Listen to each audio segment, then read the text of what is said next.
Hello, it is good to see you again, friends of Al-Kharid, and welcome to the Sunday Roundup Week 3.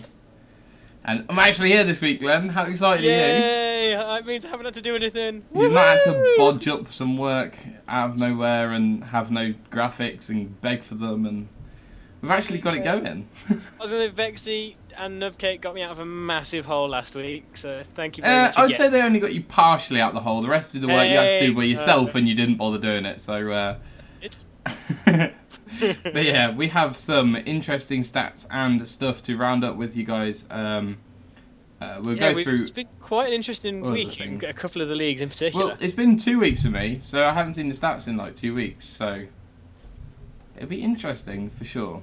Yeah, and this is up to date completely because there've been a couple of league games tonight in the Elite League especially, and we've made sure the stats are up to date after those games. Mhm. Awesome. So, without any further ado, I guess we just jump into the Open League and let's have a look at the top 16. 16. And Is it we 16 because see... you're in it, or you're not? I'm not even in the top 16, so... Ow. Yeah, I think I'm actually 17th. Like, I said this jokingly on the podcast, that I was just out of reach, but I think I genuinely am in this case. But as always, Gloomy Q, smashing it. Bloodburn, smashing it. It's Not Easy. Ty Flicky, Arctic Monkey, all doing incredibly well, organising 20 plus games, and that's just absolutely astonishing. It's really good work. But you can see from that there's quite a few people, if they can get 1 or 2 games in, they can quite easily sneak into that top 8. I mean, even Virulent, he needs to win 3 games, maybe 4, but then he's there. Do you know what I mean? That's not hard to do at all. I mean, Gloomy Q's won 19. Just to put that in perspective there. I was going to say, looking at that as well, I mean, I can imagine most of the top 16 are still going to be up for games. Mm-hmm. And if you look at people from 8th down, they can't have all played each other. So exactly. I know I saw Anthony, or I can see he's in the chat now. He's very keen to get playing, and I know he definitely wants a top 8 spot. So I think Ash was after a game earlier as well. Yeah, I think Ash versus Xdon's a recent joiner to the league. So I know Joey, I know he's not on the list, but on that list especially. But Joey's definitely recent, and he'll be up for some games. I know if you haven't played me, and I can be around, it's going to be tight for me this week. But give me a message on the off chance I'm available, and I'm more than happy to play. I'm not going to make my push for the top 8 because, quite frankly, I've not got the time for it next season anyway. And I'm not good enough. But yeah, some things to note out here. Some people said at the start the people who play the most are going to get promoted.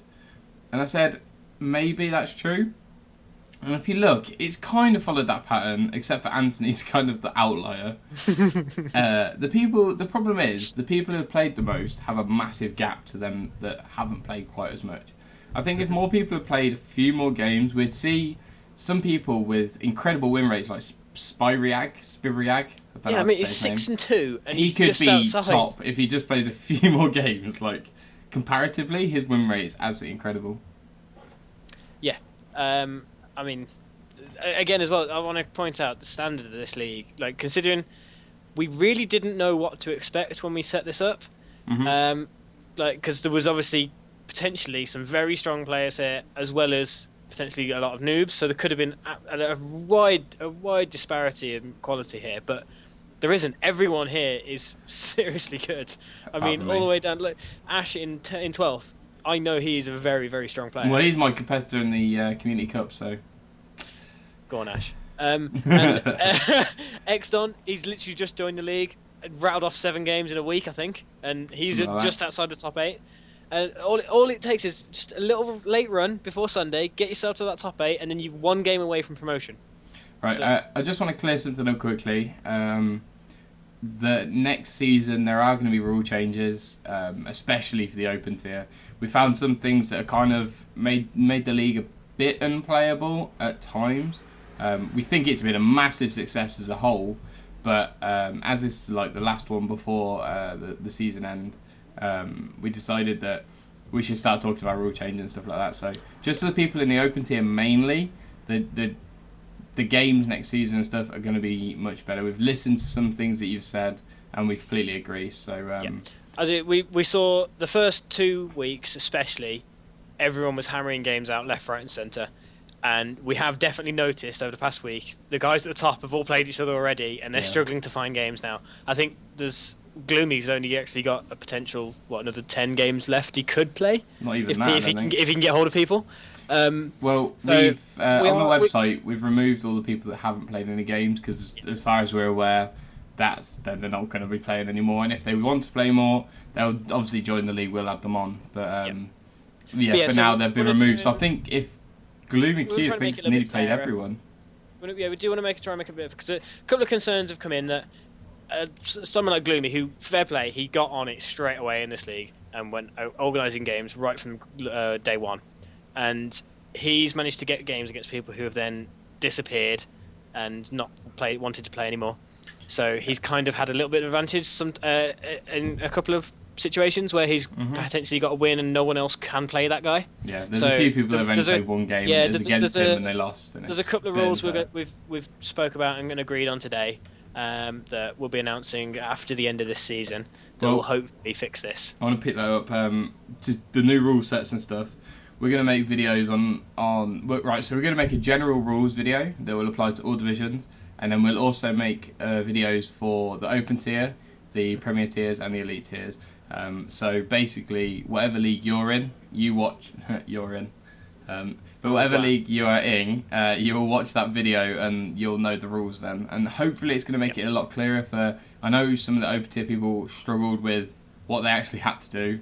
And I'm really thankful to the other players for kind of explaining it to them in a lot of the cases. Yeah, that's one thing I've noticed. Whenever I've come back from work and I've looked in the Discord, there's new players asking questions, and then some of the other guys in the top of the open tier answering them before me and you could even get there. Exactly. So it's really good to see everyone helping each other out. Yeah, much appreciated anyway. But yeah, let's get into some stats in the Open League. We've got the top 8 today, purely for continuous sake. If you look at the spreadsheet I've got, you try and get it on one screen and you can't actually read it. There's that many players. Exactly. So we can see the top 8, and the first thing I guess to point out, as always, Ariane most played. Yeah, a little bit. It's why is no one loving Linza in the lower leagues, man? I've got to point out here, the win rates on the top, you might be able to see that every legend has a win rate of at least 50%. That's because these are only based on the top 8 players. Yeah. Yeah. Just before anyone starts accusing my maths as being as bad as Exaltus is atrocious, Glenn. Yeah, but based on the top 8, this is. We do have more in-depth stats, but we figured we'd just go for the top 8. For me, the person to look at is Lemony Tang. He's not played a single game with Ariane or Linza. He's played one with Venescula and lost, and he's played the rest of his game with Oza and Raptor. So he potentially could come back to haunt him in the best of 3 for the promotion. I think it's best of 5, but yeah. Best of 5, sorry. Because you're going to have a third deck. Yeah. And most of the people have got multiple decks there. For me, same with Bloodburn as well. 31 games with Ozan, 30 with Ariane. Yeah, his win rate with Ariane is ridiculous. I can't believe that. And Gloomy with Venescula, over 70% win rate. It's almost guaranteed. And 70 with Raptor. Yeah. You can't win against that guy. I think after the first week, he hadn't tried Raptor. He was just an Ariane and Venescula specialist. And we mentioned it at the time. And so, maybe try some of the others. I kind of wish we didn't now, because all of a sudden he's a really, really strong player. And I can see him doing well in the Premier League now. Yeah, as has been pointed out in the chat by Freaka, Ty Flicky, which is spelt wrong, is the only person who's actually played a lot of Linza, or any, really. There's 2 other people that have played her, but not much, and then everyone else in the top 8 hasn't touched Linza at all. Linza's been used 30 times in that top 8, and 21 of them are Ty Flickies. It's insane. And he's actually shout out to Ty Flicky, by the way, because he was like 3-10 at one point, and I believe now he's something like 10-12 or something like that. So he had a massive, massive run. I know he lost loads in a row, and every message he sent to me confirming results was like, another loss. Every time I'd say unlucky, and he'd be like, no, not really. But then he went on a massive winning run, and now look at him, he's absolutely flying up there. So he looks like he could be playing in the playoff for promotion, and that's great. I'm looking forward to seeing some of these matchups, because I mean, and me massively. I know a couple of the guys have come up against each other in the Community Cup, so these guys are going to be used to each other's decks a lot, so it all comes down to little margins, fine margins in the matches now. Yeah, I guess that's pretty much sums up everything we've got from the open tier. It basically, I think overall, everyone kind of plays 2 or 3 legends. Yeah. No one really tries and mixes it up. But yeah, like, if it works for you, it works for you, because these guys are the top 8, so it must work a little bit at least. Yeah, something's got to be going right for him. Exactly. So we're going to move on to the Premier League A, or the CBA League. And it looks a lot better than it actually is. Zaux has unfortunately dropped out. I don't know, I can't remember whereabouts this was in relation to the last roundup.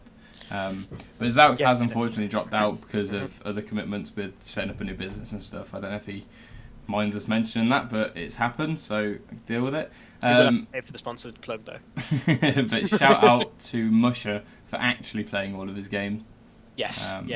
He's regardless of results. He's waiting nervously now on a few of the other guys to see if he's done enough to stay away from relegation. Yeah, I mean, Pottymouth's unbeaten, absolutely phenomenal. Jags played 1 technically, but 2 won 2. D-Bag Adams is unbeaten as well. We've been getting onto these guys this week a lot to try and get them to play their games. I know Jag's keen, and I know Pottymouth's keen as well. Bundy's keen, so we're hopefully going to finish off the season strongly and get all these games played. A little reminder to everyone: if you do not play your game and the other person has contacted you with enough notice, we'll like validate these rules at the end of the season for next season. But if a person has given you enough notice and they've tried their hardest to organise the games, there will be a -2 point deduction. A 2 point deduction or a -2 point penalty, and a 4-0 death win, I think we're calling it, to the person who's tried the hardest. One question from Goth in the chat: will A and B be drawn between the 16 players next season, or will the 4 that neither got the promotion? They're going to be redrawn. We're going to redraw them. I actually enjoyed doing it so much last time. I think, and it's probably fairer and more fun to vary it up.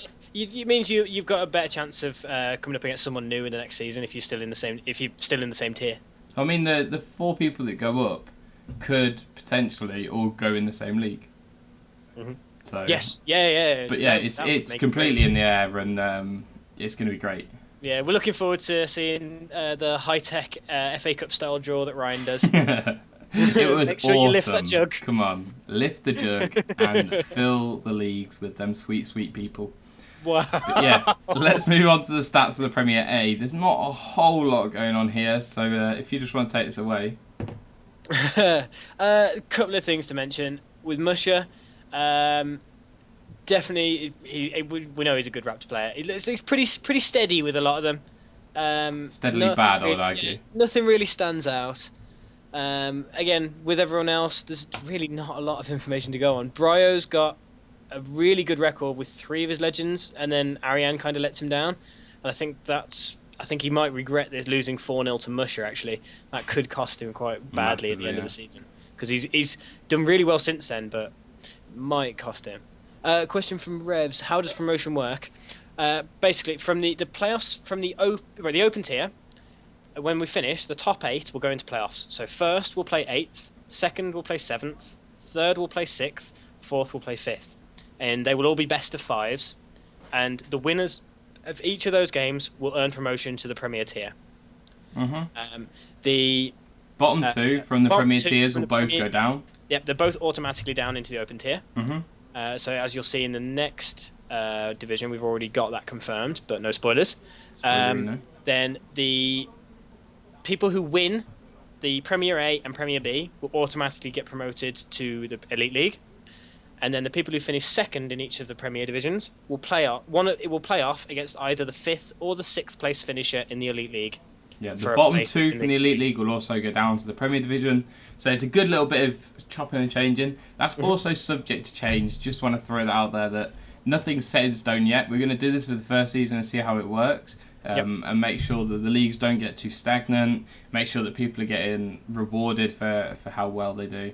And yeah, so we're going to just remind people of prizes as well. So if you win your league, you will actually get a Jagex swag bag. I don't really know what we're calling it. Is that the official title? I'm just going with it. But yeah, in that bag will be some signed art from the team at Jagex, as well as a Chronicle T-shirt, which you're actually not able to buy, and Merchant still won't give me one, which I'm not happy about. Well, you're not going to win your league, but no spoilers. No. So actually, the only way you can get these T-shirts at the moment is by winning one of our leagues. Or by working for them. Well, no, I think Merch is the only one with one. Actually, yeah, from the Q&A, I think you're right. But yeah, that's insane, to be honest.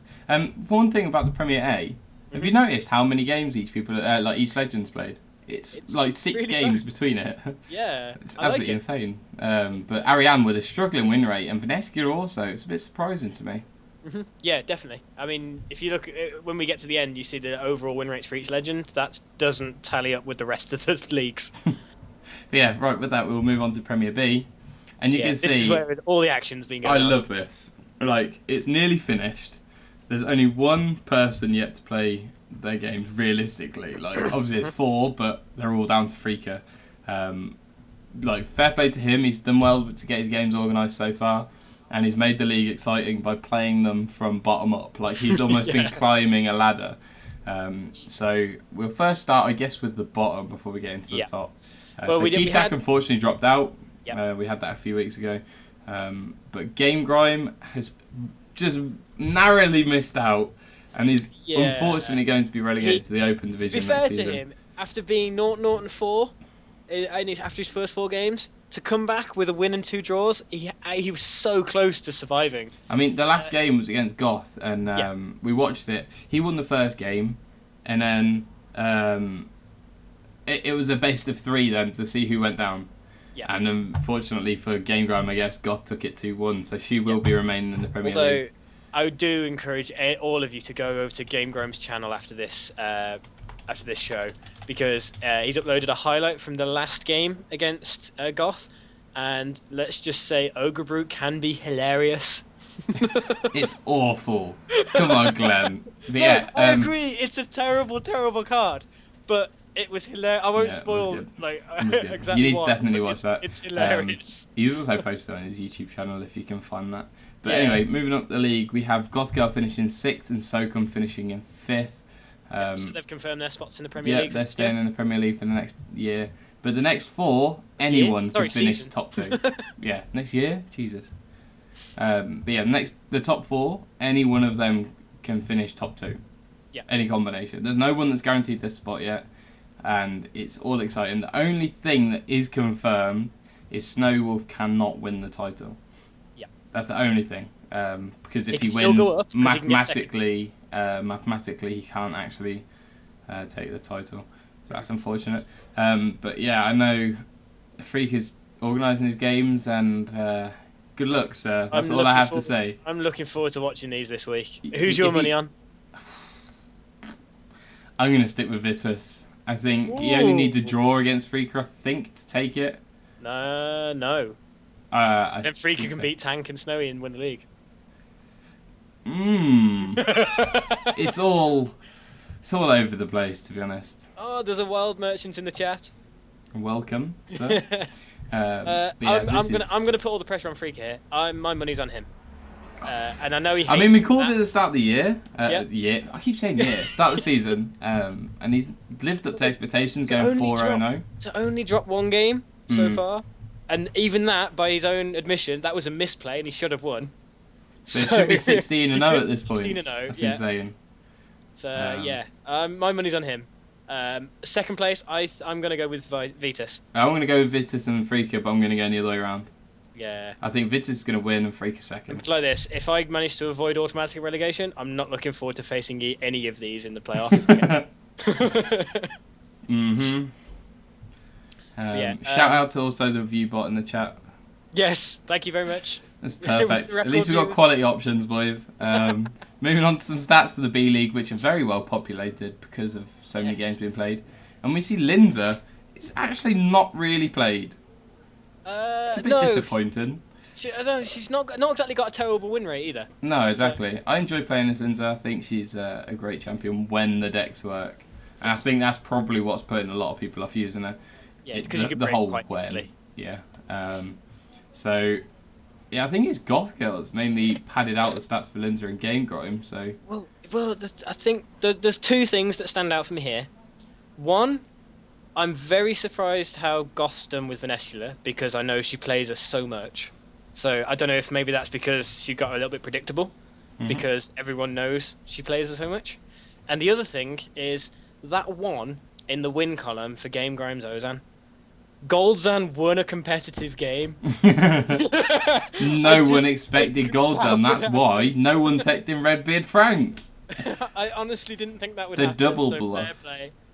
But no, in all seriousness, you look at someone like Freaka and Vitus. Like their win rates are ridiculous. Vitus is 5-0 with Raptor. Freaka's unbeaten with Ariane, Linza, and Ozan. That's why they're up the top of the league. They're just such well-rounded players. Can play any legend you put in front of them. And they're unpredictable. They've got multiple decks with each legend. Goth saying the reason Venescula is so weak is because they destroyed Jagex destroyed Venescula with Alpha Werewolf. No, unfortunately.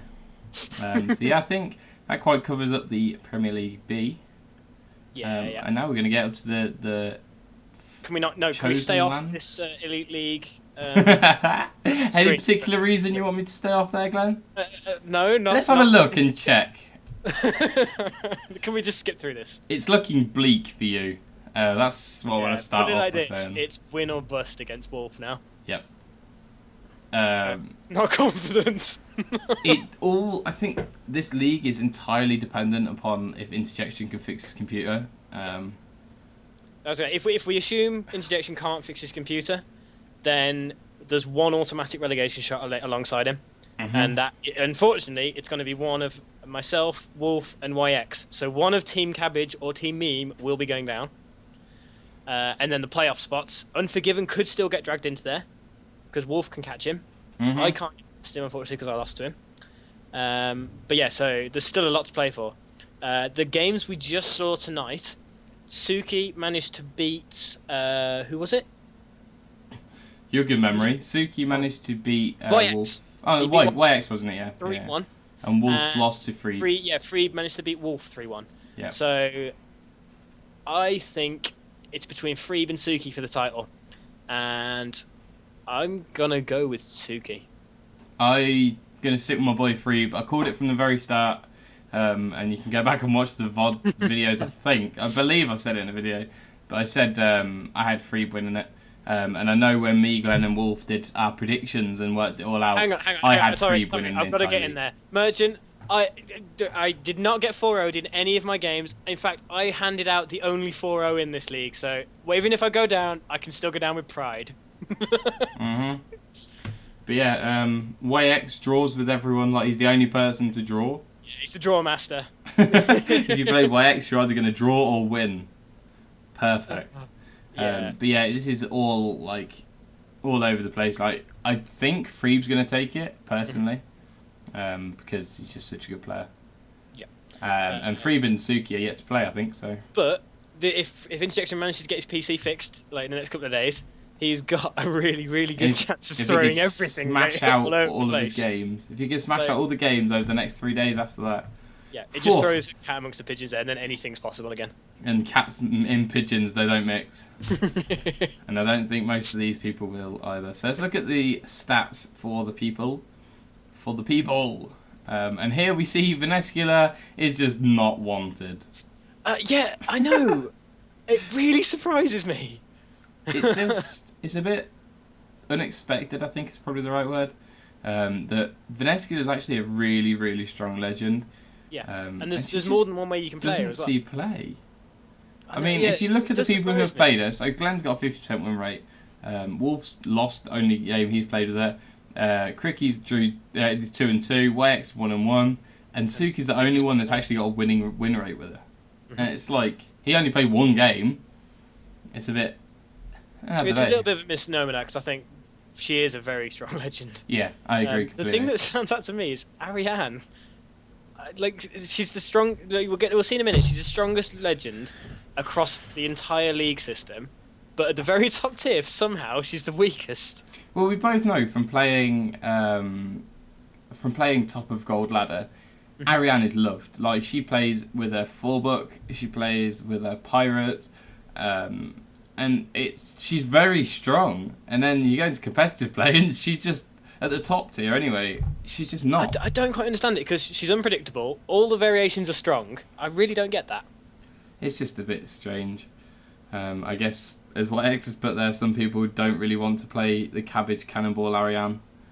I think Ariane's wins mostly come from free 4-book. In fact, I didn't even say that. I didn't even look when I said that. But he's 2 and 4. That's actually his worst deck. Jesus. The deck he's been known for, and it's his worst one. Yep. That surprises That's insane. So YX loving his Ozan. Not doing so well. One thing that stands out for me here, because we've noticed all throughout here, Linza's not very well played across the lower tiers. She's more respectable in top tier. Cricky is actually 3-0 with her. And I know that deck he runs is not unlike anything else that I've seen. So, and there are definitely ways to make Linza strong. We're up to 496 viewers, Glenn. We're famous. We made it. We did it, Reddit. Mum, get the camera. Get the camera. But yeah, for me, the big, like, I pointed out earlier when I said Linza's not played much in the lower leagues, and she's got the highest win rate here. So, very strong legend. Anyone who doesn't believe it, you can definitely have a very strong Linza deck. And the guys at the top are proving it. Yeah. I'm not, because I'm 1 and 2, but still. Yeah, Glenn actually makes these stats look worse than they are. But with stats, we go to the overall stats, provided I've done it right. Yeah, I have.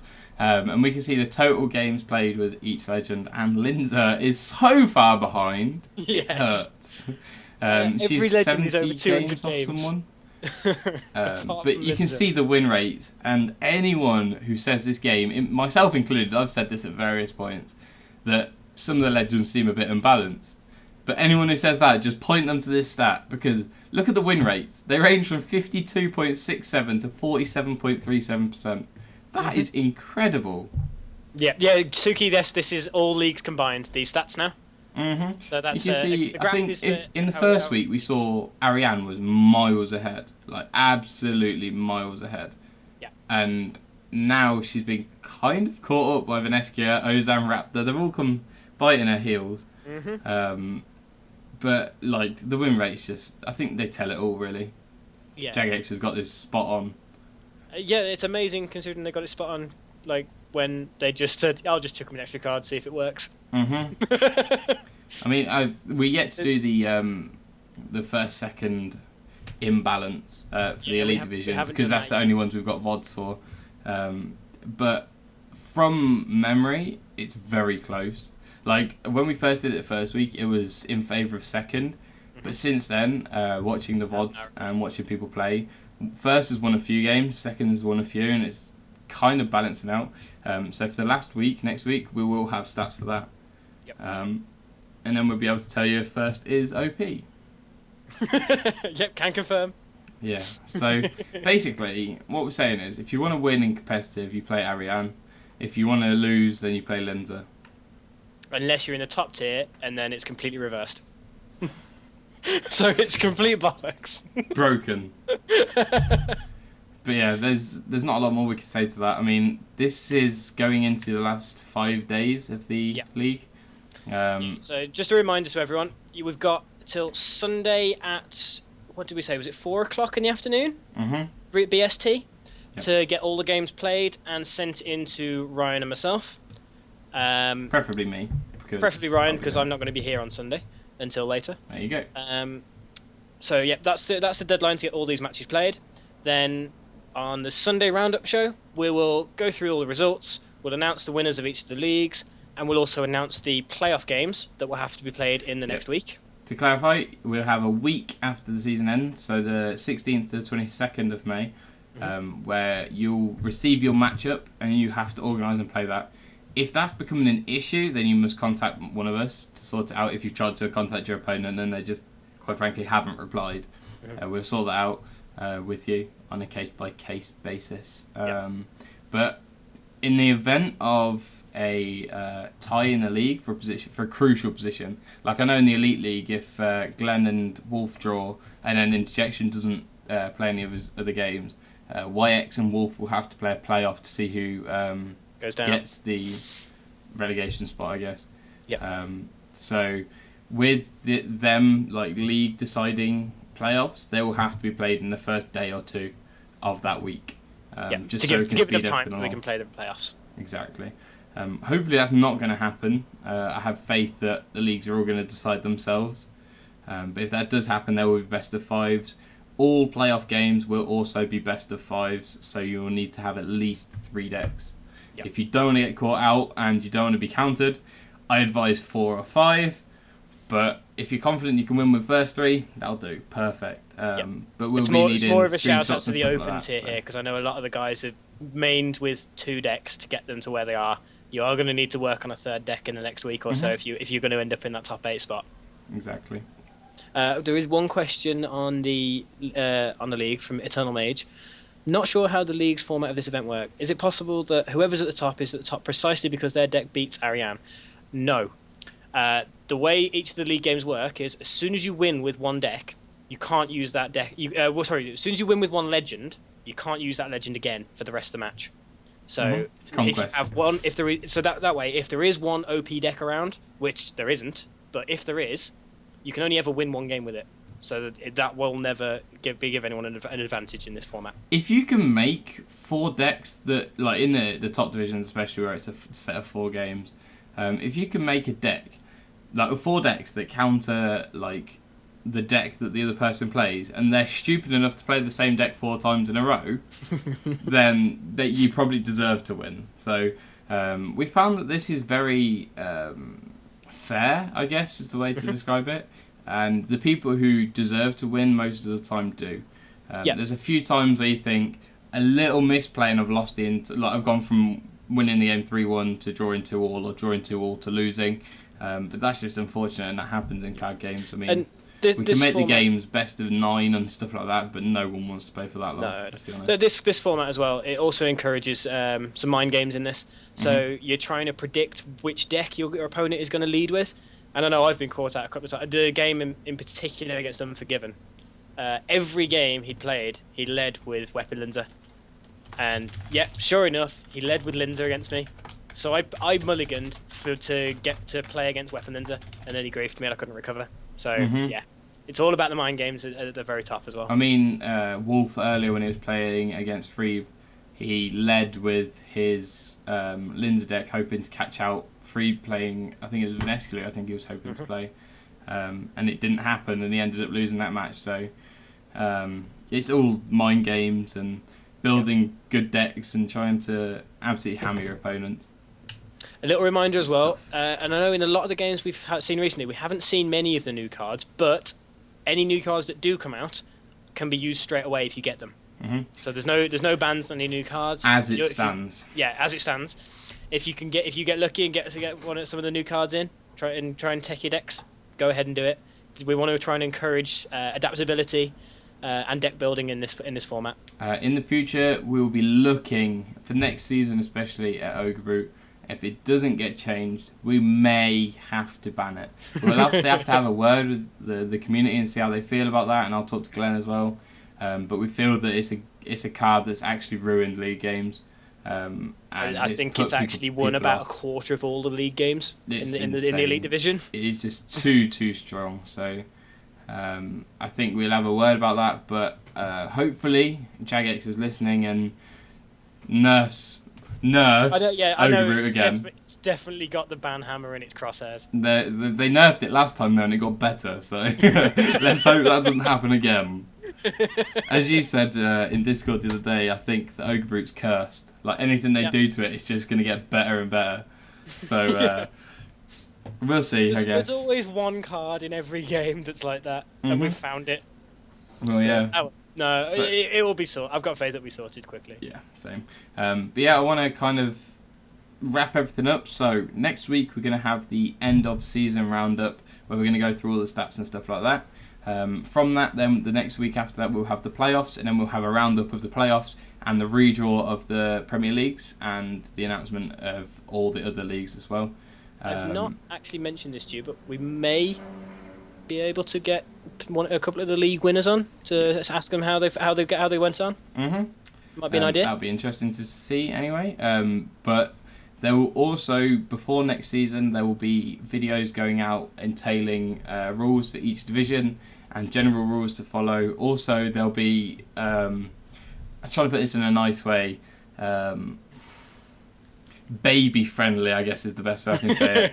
Walkthroughs on how to play and submit your games properly to me, because some people, I'm going to be brutal here, have been absolutely awful with it. Like sending me one screenshot per game and sometimes not even sending me anything. So there's going to be a lot of rule changes. Me and Glenn spoke about them, but if you've got any ideas, go for it. Let us know, because we're open to suggestions. We want to make this whole experience good for you guys, and by doing, like, if we have your opinions on stuff, that's probably the best way to the whole idea of the changes that we're going to bring in is to try and help the leagues run a lot smoother, make it a lot easier for everyone who's make it involved. more competitive as a whole, I think. So yeah, I guess that kind of sums up this week. Next time we'll be back will be on Friday. No, it won't be. No, neither of us can. Oh yeah, we both can do the podcast. Yeah, my bad. We'll be both here for this Friday's podcast. We're not entirely sure who the guest is yet. We have one in mind, but things and stuff. Things and stuff, yes. But we'd like to have him on either way. But yeah, we have that coming up, and then on Sunday will be the final regular season roundup. There will be an alteration in like what's going on the channel from then, because I'm in university and I have 2 weeks where I'm full of exams and I want to prepare for them. So I'm in charge! I expect to come back to no one respecting this channel anymore, if anyone does at the minute, because Glenn is unfortunately going to be in charge. There's going to be, I think, 3 podcasts, which I'm not going to be on. I'm going to do my best to get the Sunday roundups and get involved in them. So it's just basically going to be the podcast that Glenn's going to be doing. I also today uploaded, not today, today filmed the next Deck Builder Challenge, which will be going up for tomorrow. And I know it's not easy. He said he's going to go and film his after this show today, so his will go up tomorrow as well. Go and check that out. I didn't have fun playing it at all. You'll see why if you watch the video. Especially because you came up against Creed. Yeah. So I implore you to go and watch that. Last week's is up as well, where it was a support-only deck, and that was good fun. So go and try your hand at that. Maybe play it out ranked. Try and get a game with it. Try and win a game with it. I'm interested to see how other people did it. But I think that basically sums up what we've done for this week. Yeah, I just want to give a shout out to the guys who are sponsoring the league and putting up the prizes for each of the leagues. So thank you, Merchant and Jagex, for getting involved and backing us here. Try not to let you down. Thank you to go on get this other sponsor's name right, because I keep butchering it. Thanks to the Ross on Y Cider and Perry Company. There you go. See, it's a bit of a mouthful. Yeah, it is a God little knows bit of a how mouthful. I'll say it when I'm drunk. But yeah, thanks very much for them as well. That's increasing the prize pool we've got for you guys. And thanks to the Friends of Al-Kharid podcast for sponsoring it also. Yeah, who are they? But yeah, we're aiming to make this as best an experience as we can for you guys. And yeah, I think that's it. Yep. No, thank you for coming round. Thanks for this Sunday roundup. Yeah, yeah, definitely Sunday. Hopefully we've got a load of good information for you. You can potentially use it in your games coming up the next week. Mm-hmm. Any questions, direct them to us on Discord. Yes, we're around all the time. Mm-hmm. I'm around even when I'm at work, but don't tell my boss. But yeah. And we'll see you next time. Yep, see you Friday. Peace.